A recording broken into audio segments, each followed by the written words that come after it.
네, 강의 다시 시작하겠습니다.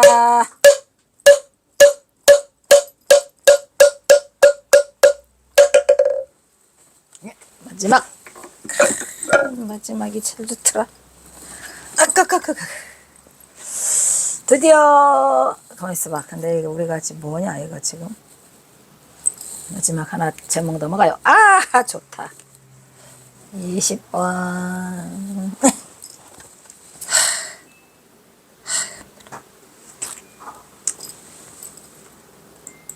자, 네, 이것도 경허선사 바로 알기. 경허선사 바로 알기의 20번째 제목이 되겠습니다. 경허선사가 북으로 간 이유는 따로 있다. 오만 말들을 다 하고 그냥 온갖 똥바가지를 다 뒤집어 썼어요.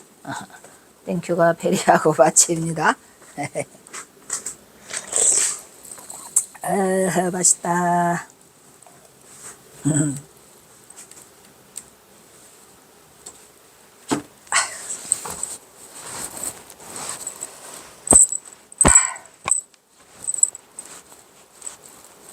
아이고, 아이고 아파.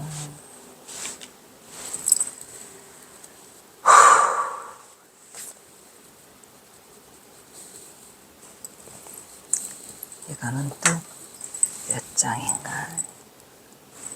이게 줄어들어야 돼.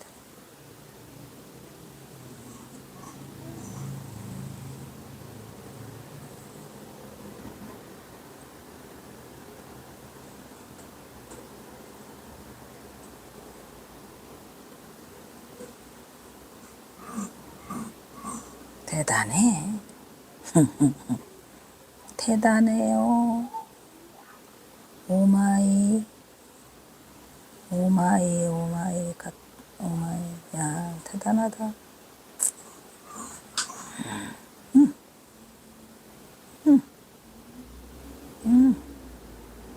여기가 이제 하이라이트죠. 뭐 이게 다 전봉준 이야기. 요 20단원이 다 전봉준 이야기예요. 그래서 21번 여기서 끝나나?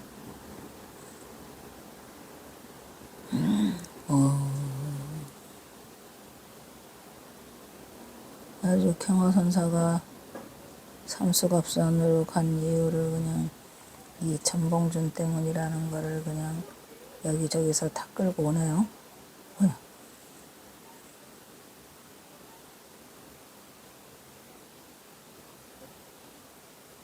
그리고 21번이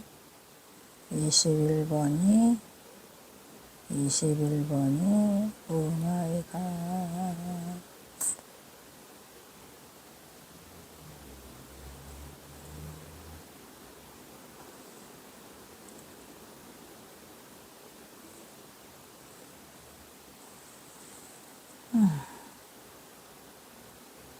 21번이 뭘까?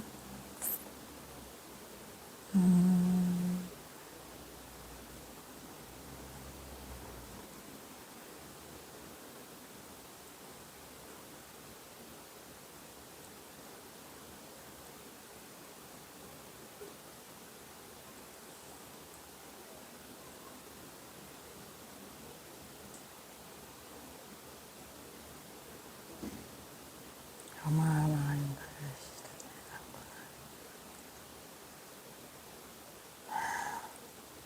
경허선사도가 건드리면은 부서지겠네. 이렇게만 그물망을 쳐놨으니 절대로 건드리지 마라. 빠져나갈 수 없게 해놨어요. 제가 경허선사에 대한 어떠한 틈새로도 경허를 비방하는 인간은 부셔버릴 거야. 건드리지 마라. 말이 트는 얘기를 해야지. 21번 어디 갔어? 21번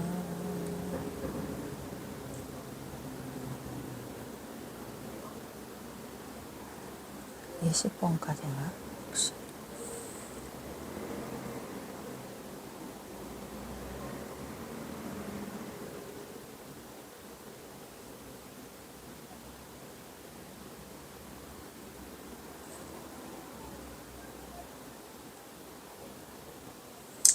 에휴, 여기서 끝일 수도 있겠다. 속상하지.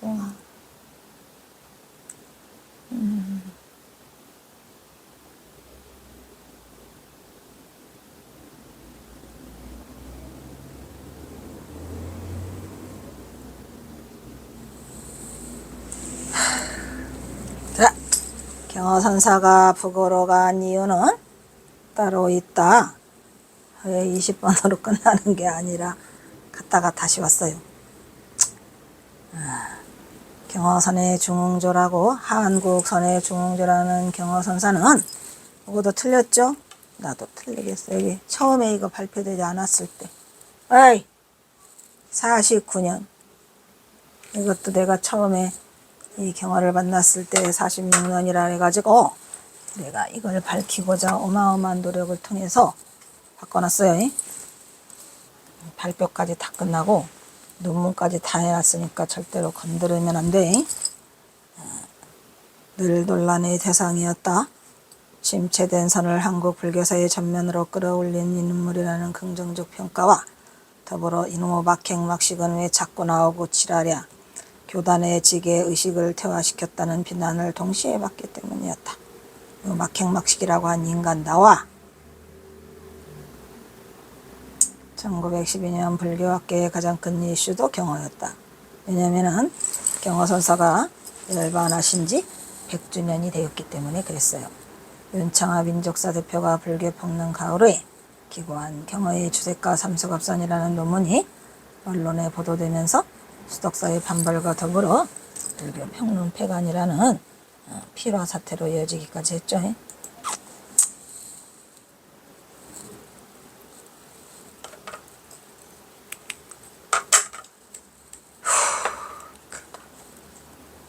졸려.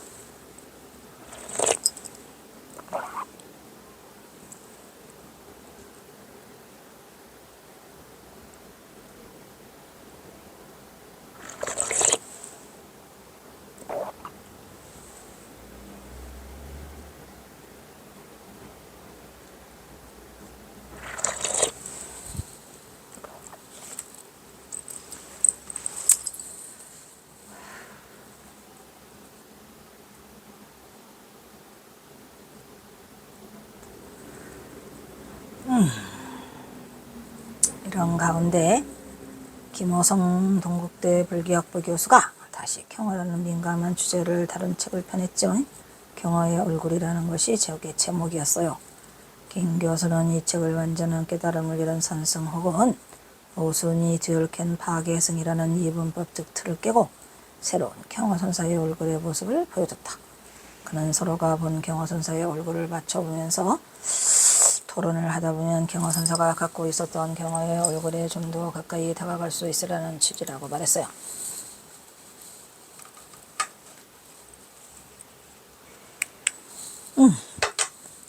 이 책은 제목이 1. 경허의 삼수갑산은 입전수수인가 은둔인가, 2.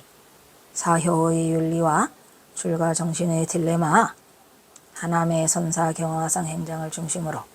그러니까 이제 이 김호성 교수는 그 만해 한용운이 펴낸 경허집이 아닌 하남의 경허선사 행장으로 봤다는 얘기고, 그 다음에 3번은 정의 결사문에 나타난 수행이념. 정의 결사문의 풀네임은 뭐죠? 결, 동수정의, 동생도솔, 동성불과 계사문 이렇게 되죠. 정의 계사규례, 저기 계사문에 뒤에 또 계사규례가 붙어요.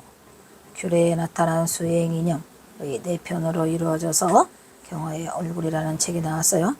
이 중에 가장 관심을 모은 것은 단연 첫 번째 글이다.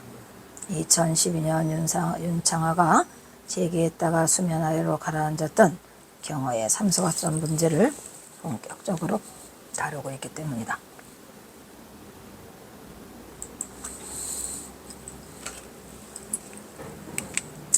김호성은 당시 윤창아의 논문이 갖는 학술적 의미는 경허의 주색을 재론해서가 아니라 삼수갑산에 대한 이유를 물었다는 데 있었다고 보고, 이에 대해서 심층적으로 고찰을 했는데 사실은 삼수갑산에 대한 이유는 윤창아보다 내가 먼저 했어요. 그거는 내가 박사 1학기였기 때문에 아무도 관심도 갖지 않았고 주목도 받지 않았어요. 하지만 지금 인터넷에 들어가면 경어의 삼수갑산과 상체라는 제목의 논문이 실려 있다는 사실이죠. 그래서 그는 경어의 만년에 삼수갑산으로 떠난 것과 관련된 기존의 논의들을 입전수수와 운둔이라는 두 개의 패러다임으로 다룬 뒤 이에 대한 한계를 지적하고 있어요. 왜 한계가 생길까요?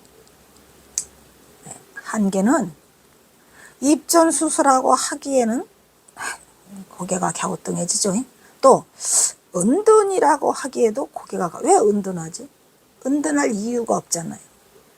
그거는 그 뒤에 경어선사만의 속내가 숨어 있었기 때문이죠. 전봉준 때문. 그러다 보니 이 후학들 또는 학자들이 이거를 입전수수라고 마냥 하기에는 어려움이 따르고 또 은둔이라고 하기에는 한계가 따른다 이런 말이야. 그에 따르면 고 김지겸 박사하고 민영규 교수가 경어 전체의 삶을 이류중행 입전수수로 이렇게 말했지만 그렇게 함부로 말할 수가 없어요. 이는 제도권 내에서 경어가 했던 건설적 노력을 올바르게 평가하지 못했다라고 하고 있어요. 왜? 맞는 말이죠. 경어선사가 입전수수라고 해도 고개가 갸우뚱? 당시 윤창아의 논문이 갖는 학술적 의미는 이거 똑같은 거네. 하나 지워주세요.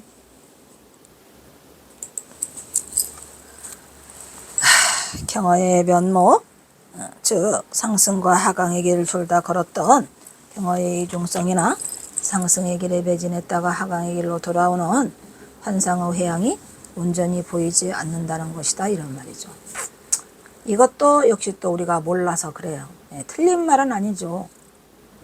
근데 다 말할 수 없었어요. 경어선사가. 얼마나 괴로웠겠습니까? 아이고. 다 말할 수 없었어요. 왜? 목숨이 경각에 달렸기 때문에 말할 수 없었어요. 그때는 그냥 이 동학의 동자만 들어도 싹싹싹싹싹 쓸어서 그냥 아주 그냥 밑뿌리까지 다 그냥 없애는 통에 그냥 막 삼족을 멸하는 게 아니라 그냥 구족이라도 멸할 정도로 그렇게 심하게 일본 놈들의 그 압박이 심해서 어떻게 할 수가 없었어요. 동학 농민이 그렇게 슬프게 막을 내리고 말았죠. 여기에서 입전수술을 위해 삼수갑산으로 갔다면 왜 똑같은 말을 하고 있죠. 지금 그 얘기요. 저도 왜 경어가 활성했던 남쪽 중생들은 왜 아직도 제도에 손길이 많이 있는데 뭐 달라고 하필이면 삼수갑산 그 국방에 북방에 그 고원 어디요. 말 그대로 진짜 삼수갑산 유배지까지 경어선사가 왜 거기까지 가서 중생들을 제도했냐는 거예요. 김호성 교수나 나나 똑같아요. 그런 질문에 봉착하지 않을 수 없었어요. 뭔 소리를 하는 거죠? 이게 무슨 입전수세요? 개뿔. 그렇다고 또 경어선사가 은둔하고 도피하기에는 도대체 뭐 때문에 경어선사가 멀쩡한데 도피하고 은둔하나? 그것이 바로 숨어있는 숙제였죠. 왜? 아무도 몰래 갈 수밖에 없었으니까. 김호성은 윤창아의 운동이나 도피에 대한 견해에 대해서도 윤창아는 당시 논문에서 경어선사가 자신에 대한 원석적인 비난과 시비를 떠나서 아는 이가 없는 서북단 오지로 영영 그거 아니죠. 왜? 경어선사가 이런 걸 두려워할 사람이 아니에요. 비난? 시비? 아이고 아니죠. 다만 경어선사가 사라짐으로써 수많은 생명을 살려낼 수 있기 때문에 어찌할 수가 없었어요. 그래서 경어선사는 차라리 자기가 유명인사가 아니었으면 좋겠다는 거죠. 내가 어쩌다가 유명인사가 돼가지고 어디냐 주막이나 어촌에 숨을 데가 없으려면은 숨기만 하면은 더 드러나? 더 생불이라고 막 더 드러나요. 아주 그냥. 그래서 어떻게 해볼 도리가 없어서 떠났어요. 그리고 이름도 박난주로 바꾸고 뭐 하려고 박난주로 바꾸나? 경호선사가 뭔지를 줬다고.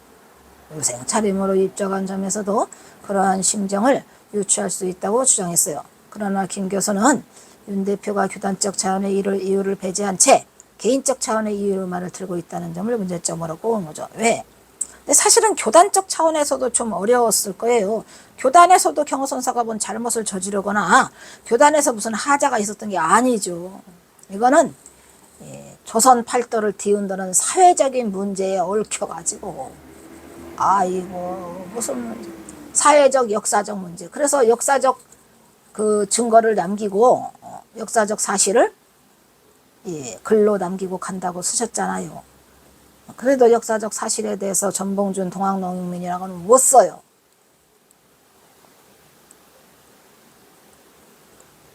네. 그래서 많이 힘들고, 그래서 이 김호성 교수도 지금 개인적 차원에서만 하고 있다고 꽂았는데, 경호선사는 개인적인 사람이 아니죠. 결사를 통해서 선을 중심으로 한 조선불교의 새로운 중흥을 맞이하려 했지만 실패로 끝났지요. 왜? 더 이상 할 수가 없었어요. 그러니까 동수정의 계사문을 해놓고 결사를 못하고 가시는 거예요. 다만 그 저기 방암록에 써 있는 걸 보면은 그 결제를 어디까지 써놨냐면 1946년까지 써놔요. 미래를 앞을 내다보고. 근데 결사는 매듭짓지 못하고 그거 하나 매듭짓고 가지요. 인경불사 법주. 그래서 경호선사는 이로 인해 조선불교를 위해 그가 해야 할 일은 없다고 없다고 판단한 게 아니죠. 물론 김호성 교수도 몰라서 없다고 판단한 게 아니라, 이것도 2개인가 보다. 이거 하나 지워주세요.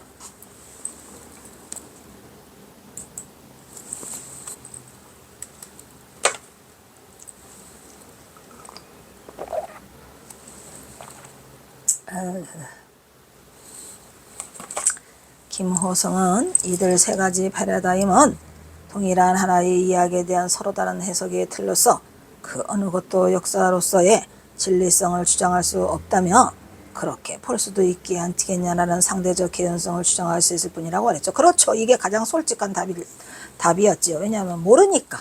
근데 뭔가가 좀 이상해요. 결정을 내리기에는. 그래서 경호선사가 이 전봉준 때문이었다는 것을 알았으면 우리가 이렇게 애매모호한 이러한 답을 내리지 않았을 텐데 정말 몰랐어요. 이 김호성 교수가 쓸 때도 몰랐죠. 특히 그는 해석의 다양성이 저마다 새롭고도 다양한 경어상의 창조술을 이어가면서 우리들에게 경어선사에 대한 이해를 더욱 깊이 있게 하면서 언제까지나 우리 모두를 경어 열 속에서 살아갈 수 있게 했으면 좋겠다라는 개인적인 소망인데 죄송합니다. 희망을 다 깨트려 버려가지고 결국은 이거를 몇 해를 버티지 못하고 2017년 다 폭로가 됐어요. 그래서 다 까발려지기 시작했죠. 저도 제가 1월 5일 이거를 받고 몇 개월 5월 25일인가까지 무려 5개월 동안을 이 연구를 추적해요. 몰래 혼자. 과연 이게 전봉준 양군과의 이야기가 맞는 이야기냐 아닌가에 대해서 남한테 말도 못하고 혼자 이거를 추적하면서 윤곽이 드러났을 때 설정 스님을 찾아가게 되죠. 저희가 엄청 많이 힘들었어요. 그래서 또한 경어를 살리는 길이 아니겠느냐라고 반문을 했는데 사실은 경어선사는 베일에 쌓인 인물이 아니고 까발려진 인간이었어요. 어떻게? 선사가 북으로 간 이유는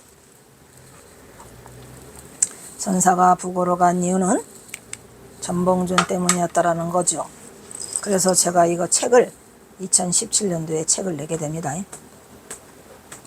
2017년도 1월 달에 알게 돼갖고 2017년도 12월 21일 날 발간을 하게 되는 것 같아요.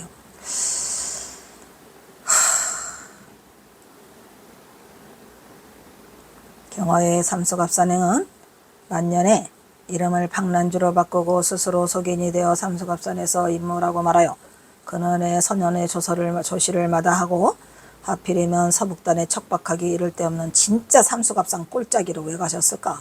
오 마이 갓.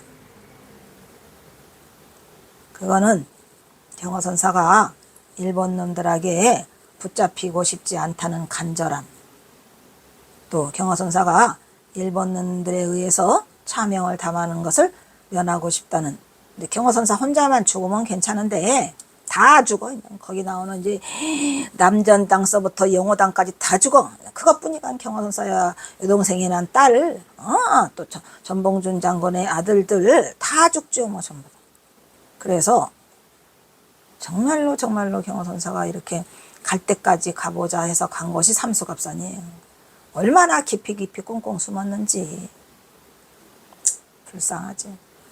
경허선사가 북녘에서 남긴 169수를 선시의 정서정 내용에 따라 분류하여 경허선사의 행적을 쫓아보았는데, 여기서 남북의 구분이 확실하지 않은 몇 수가 있다는 것을 밝히며 훗날의 연구로 미루고, 일단은 칠원율씨는 주로 북녘시에서 많이 보이고 있고, 오원철구는 주로 남녘시에서 많이 보이고 있지만, 오원철구도 북녘시에 한 두세 개인가 있어요.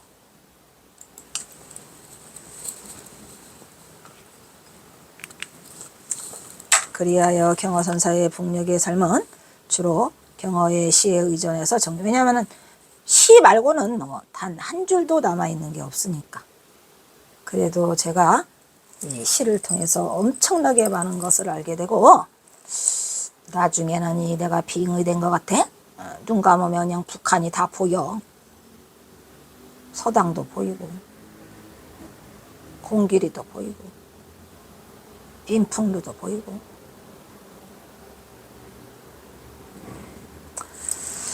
그래서 경허선사는 모두 선사의 선지가 들어있어요. 시 전체가. 그래서 본문에서는 경허선사의 시 전체를 그냥 경허선시라고 명명해가지고 진행하였음을 밝힙니다. 이것도 내 논문에 낸 것 같아. 경허선사가 북녘으로 대자유인이 되어 처음으로 그 모습을 드러낸 시로, 이 시를 마지막으로 경허선사는 더 이상의 선사가 아니었어요. 이거 북녘에서 보면 뭐죠? 영월로를 지나면 돼. 이거 안면 성황사에 가서. 응? 지난번에도 이거 했던 건데 또 나오네. 제목이 뭐더라? 서광사 영월로다, 이런 얘기예요. 서광사 안변 서광사는 왜 갔죠? 경허선사가 이성계를 왕으로 만들어준 500나한 계금불사죠. 그 계금불사의 증명법사로 초청을 받아가지고 경허선사가 가게 됐는데, 이것은 경허선사가 이미 남쪽에서 있을 때에 약속된 행사였어요.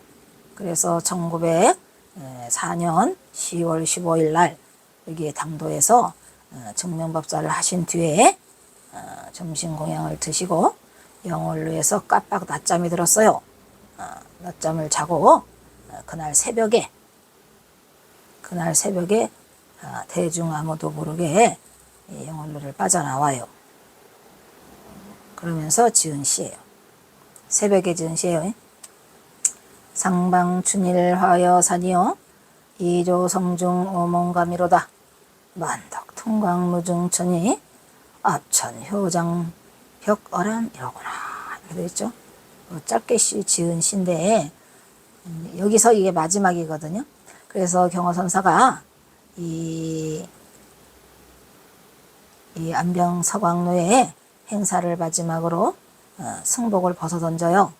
어디서? 원산바닥에서 나타나요. 이제 완전한 승복을 벗고 속복으로 차려입고 나타난 모습이 원산이었는데, 경허선사는 이 마지막에 승복을 벗기 1초 전에 이 안변서광사에서 낮잠을 주무신 다음에 나올 때 이 영월로를 지나시면서 새벽에 이 시를 쓰시는데, 무슨 힘이 있어서 이 새벽에 이 시는 쓰셨는지 참으로 대량난감이 더요. 이게 아무나 하는 게 아닌데, 제가 보기에는 경허선사가 이 영월로를 지나면 끝이야. 뭐로서 끝이야? 한국 선불교 중흥조의 대선사로서의 마지막 임무를 마치는 거라 여기서 이 시를 쓰신 것 같아요. 새벽에. 상방춘일화여산이다. 상방은 조실이 머무는 방이라 경허선사한테 상방을 내주신 것 같아요. 그래서 상방에서 탁 있으니까 봄날에 꽃이 막 떨어지는 쌀랑눈처럼 내리는 것 같더라, 이 말이야. 마치 그러니까 봄날 같다라는 얘기인데 지금은 가을이에요. 그래서 가을에 낙엽이 우수수 질 때에 그 흰 꽃이 막 터져 내리면은 그 봄날에 특히 무슨 꽃? 매화꽃. 벚꽃이 이렇게 흩어져 내리면은 쌀랑눈이 내리는 것 같더라. 봄날에 쌀랑눈이 내리는 것 같더라. 그리고 이조 성중 오몽가며, 이조는 서로 다른 새들, 기이한 여러 부류의 새들이 노래하는 속에 내가 낮잠을, 오몽을 잠깐 어떻게 잤더라. 아주 맛있게 잤더라 이런 얘기야. 달감이니까 아주 맛있게 달콤하게 잘 잤더라 이런 얘기죠. 이것은 어디서 잔 거야? 그러니까 상방에서 잔 거예요. 상방에서. 경호선사를 대준 조실방에서 잤는데, 이 시는 어디에 썼어요? 영월로를 지나가면서 쓰죠. 새벽에. 만덕 동광무중처요. 만덕은 뭐요? 온갖 덕, 어디에 참여한, 이 계분불사에 참여한 모든 중생들이 온갖 공덕을 다 지었고, 그것이 통하는 신통광명이 비록 증명할 수는 없지만, 무증처예요. 그것이 온갖 공덕과 신통광명이 있다는 것을 비록 증명할 수는 없지만, 이 불사에 참여한 모든 중생들이요, 무한한 공덕을 쌓아서 신통광명을 발휘할 수 있다라는 간절한 염원을 선사로서 이걸 담아요. 대단하죠. 새벽에 도망가는데 별걸 다 쓰셔요. 그러면서 뭐래요? 앞천 효장 벼거람이라. 앞자는 누를 앞자예요. 하늘을 눌렀어요. 효는 새벽 효자니까 하늘에 확 꽂혀 있는 새벽의 봉우리 장자죠. 그러니까 그 산이 새벽 되면은 어슴푸레한 그 빛에 가려가지고 엄청 푸르게 보여요. 푸를 벽자로 보이고 막 우를 창창이 있는데, 그 모습이 어떻게 보이더라. 하늘을 찌를 듯이 있더라 이런 얘기야. 그래서 앞천 효장이라 그랬죠. 그것이 벽천, 그러니까 쪽빛보다, 람은 쪽빛이죠. 푸르는 푸를 벽자고, 어는 뭐야? 뭐뭐보다야. 뭐뭐보다. 람빛보다, 쪽빛보다도 더 푸르더라 이 말이야. 푸를 벽자가. 뭐가? 하늘에 꽂혀 있는 것처럼 보이는 새벽 봉우리가 그렇다는 얘기요. 그러니까 새벽에 지금 이걸 탈출하고 있는 모습이죠. 영월로를 지나가면서 이 시를 쓰신 거예요. 이 시가 경호선사가 속세에서 지은 마지막 시. 여기를 지나면 경호선사는 세속과 영원한 이별을 하고, 그 다음에 성복을 벗어던지고 속복의 차림으로 나타난 곳이 어디더라? 안변 사광사, 아니 원산이더라. 원상 신시장, 신시가지. 그래서 거기서 잡히죠. 누구한테? 일본 헌병대에 잡혀가지고 되게 두드려 봤죠. 그런데 산사의 봄날처럼 노래하고 있는 경호선사다 이런 말이야. 봄꽃눈처럼 쌀랑눈이 흩뿌리고 있는 산사의 가을날이 이 기이한 새소리 속에서도 낮잠이 달콤하기만 하더라. 아이고 우리 경호선사. 그것은 온갖 공덕과 신통광명을 증명할 수 없는 그곳에서 하늘에 꽂힌 새벽 봉우리는 남쪽보다도 더 푸르다라는 거예요. 여기서 남쪽은 뭐예요? 쪽빛보다 이 말이야. 쪽빛 남자예요. 더 푸르름을 드러내고 있더라. 푸를 벽자가 있죠. 서광사 산사는 봄날의 꽃처럼 쌀랑눈이 흩어져 내리고 있었고, 여기서 쌀랑눈이 진짜 쌀랑눈이 왔는지는 모르겠지만 꽃들이 다 흩어져 내리고 있다 이런 얘기예요. 바람이 불어서 여기저기서 우러대는 기이한 새소리에 노승이 즐기는 호수의 닷점이 꿀맛 같더라. 온갖 긍덕과 신청강명을 증명할 수는 없지만, 이러한 신령한 이곳에 하늘에 꽂힌 그 새벽 봉우리가 쪽빛보다 더 푸르게 빛나고 있더라. 경호선사는 계분불사를 마치고 드디어 새벽에 이곳을 떠나가고 있더라 말이야. 그래서 영월로를 지나가면서 경호선사가 시암수를 읊었어요.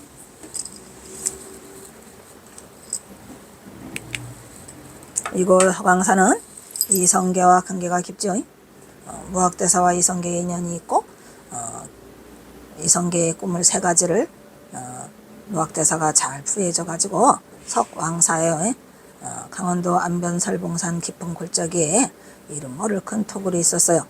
이곳에는 어디서 왔는지 근본도 알 수 없는 이름 모를 중이 있었죠. 그 중이 누구예요? 무학대사죠. 그러나 그 중은 예언을 잘하고 영혼이 떼서 일대의 사람들이 모여들었죠. 이성계가 부수를 연마하여 명산대처를 두루 돌아다닐 때 안변에 명승이 있다는 소문을 듣고 무학을 찾아와가지고 꿈 얘기를 하러 왔다 그러고 해몽 좀 해주세요 해서 했죠. 그 둘과의 인연 이야기예요. 그것도 지난번에 다 한 거예요. 쓰러진 집에 들어갔다가 석가래 젖을 이고 나오고 거울이 깨지고 타고는 소리가 들렸다 그랬죠. 그것들이 다 왕이 될 꿈이다 라고 해가지고 기뻐해가지고 나중에 터울에다가 뭐를 채워줬더라. 서광사라는 이름을 지어줬더라 해서 지금의 안변 서광사가 된 거죠. 풀석이에요, 풀석.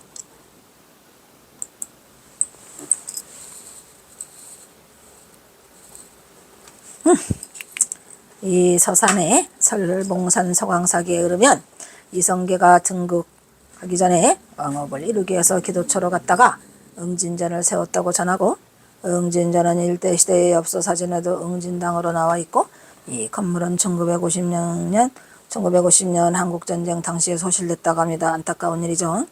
그래서 나오백난 역시 이성계의 왕조 창후가 관계있죠. 이성계는 그 폐허가 된 절에서, 무슨 절이지? 그때 알았는데 몰라. 그거에서 그 500난을 다 모셔왔죠. 그래서 안변사 서광사에 나한정 개근물사 증명법사를 오셔가지고 증명법사를 끝으로 모든 공적인 공직을 다 헌신작처럼 한순간에 버리고 이제는 자유인이 승복을 더진다고 승복 차림의 괴기한 속복 차림의 괴기한 모습으로 원산거리에서 활보하는 경허를 만나게 되죠. 이제 경허는 대자유인이 되었어요. 제자나 좀 바꿔주세요.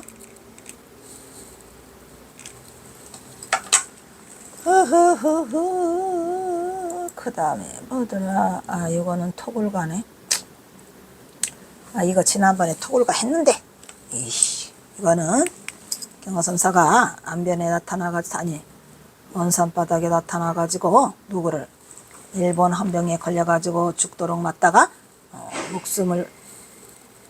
목숨으로 바꾼 토굴가예요. 지난번에 다 했으니까 지나갈 거예요. 힘들어.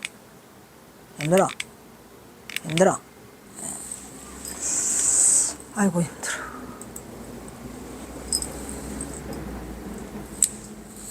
이 시는 경허선사가 삼수갑산으로 향하던 도중에 읊은 장문의 선시죠.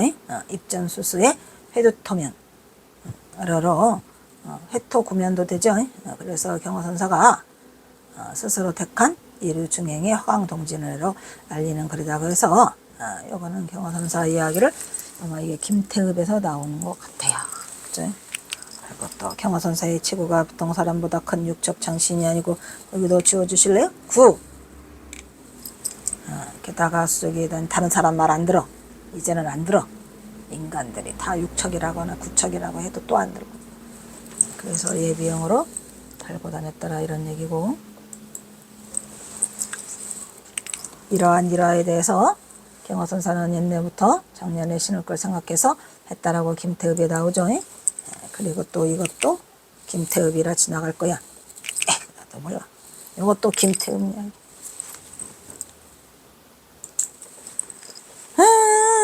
요것도 김태읍 이야기. 요것도 김태읍 이야기. 그래서 어쩌라고? 김태읍 이야기라다도 막 지나갈래요. 앞에 다 했어요. 그래서 여기 뭐야? 정길노성의 등나무와 칡나무 이것도 맞고, 제일 중요한 것은 이것이 나나리 니나리로 젖대 소리를 부르면서 삼수갑산으로 스며들었다는 것이죠. 그래서 사실 경허선사는 전봉준 장군으로 인해서 일본 경찰을 피해 북으로 이것까지 왔는데, 정말로 피할 수 없는 항판 승부는 호랑이 글에 제발로 들어온 경이니 대원군 이하응이처럼 망한 왕족이 목숨을 구하고자 파라코 행세를 했어요. 경허선사는 그렇게 파라코 행사를 남쪽에서도 하고 이곳에서도 했는데 잘 안 먹혀들어가. 그래서 경허선사의 목숨에 경각이 달려가지고 자신의 기지를 발휘해서 달아날 구멍을 찾을 것도 없이 선승의 모습을 바로 드러내면서 지풀묵 있냐? 지풀묵 달라 해가지고 헌병대장에게 지필묵을 구해서 대답했더니 헌병대장이 각별히 모셔가지고 모면에 갔다라는 내용이에요. 이처럼 경허선사는 과한말에서 장정기를 가면서 우리 민족의 이대한 영웅 전봉준 장군과 얽힌 세속인연으로 인해서 한국에서 사라져가는 전통 선풍기를 바로 세우고 선풍을 기강을 크게 진작시켜 불법과 선의 정풍을 일으키는 도화선으로 위대한 인물임에도 불구하고 쫓기는 신세가 돼서 목숨을 부지하는 경화선사는 자신이 오도가에서 읊은 것처럼 과연 이것이 운명이란가? 오도가에서도 또 운명이란가 했어요. 오도가에 서서 운명이라고 한 것은 사자상승으로 법을 이어줄 스승이 없어서 운명이라고 했는데, 지금은 또 전봉준 장군하고 찌들찌들 얽혀가지고 이거는 경화선사가 운명이라고 하기보다는 뭐라 그래요? 그 비안도에서 그 서석사에게 그 서간을 써주면서 거기에 이것이 천생의 오변이로다. 아이고, 어떡하나. 오변. 전봉준 장군과의 사속 인연으로 부득이의 돈을 피해서 수많은 기행과 일해를 남기지만 그는 그것이 곧 고행이었을 것이다 란 말이야. 남들은 그냥 뭐 마종이다, 뭐자 지금 뭐 그냥 막행막식이다. 경화선사는 죽겠구만. 멀리서 보면 막힘없는 대자연의 삶을 살다 후련히 사라진다 보이지만 사실 경화선사를 가까이 들여다보면 불교를 크게 일으키고 싶은 선지식으로서 자신의 발언과는 현실이 녹록지 않지 않아서 함소갑상한행을 택고가 말았다는 얘기죠.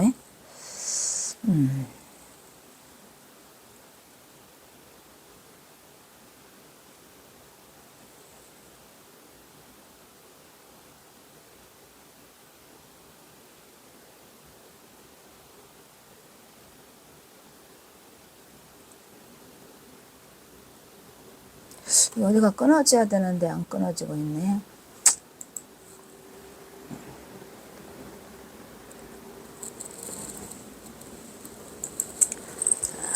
그래서 여기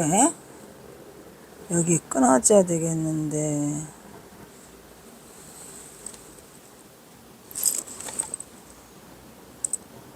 제목을 안 쓴 것 같다.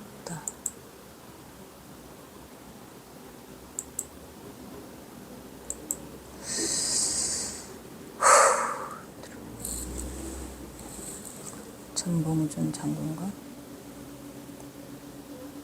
이거 삼수갑산행을 택하고 만다.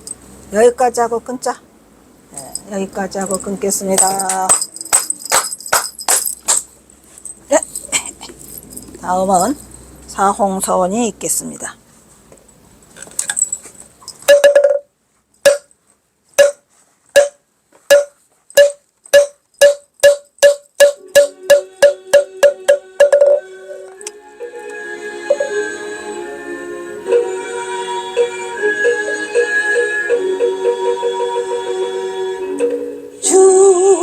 중생을 다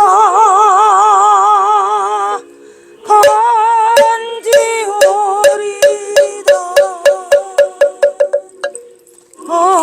언내를 다 끊으리다.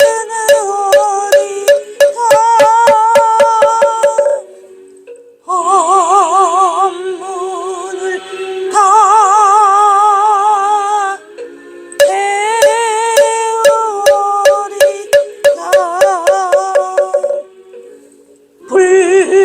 불도를 다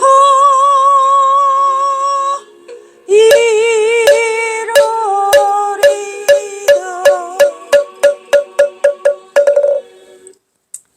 다음은 산해가가 있겠습니다.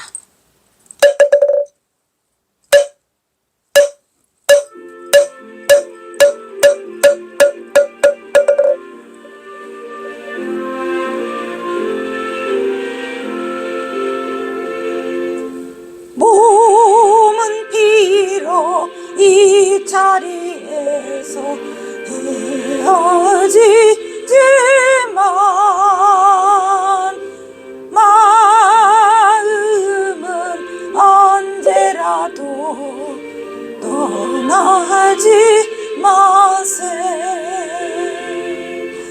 거룩하신 부처님을 항상 모시고 오늘 배운 높은 법문 깊이 새겨서 다음날 번거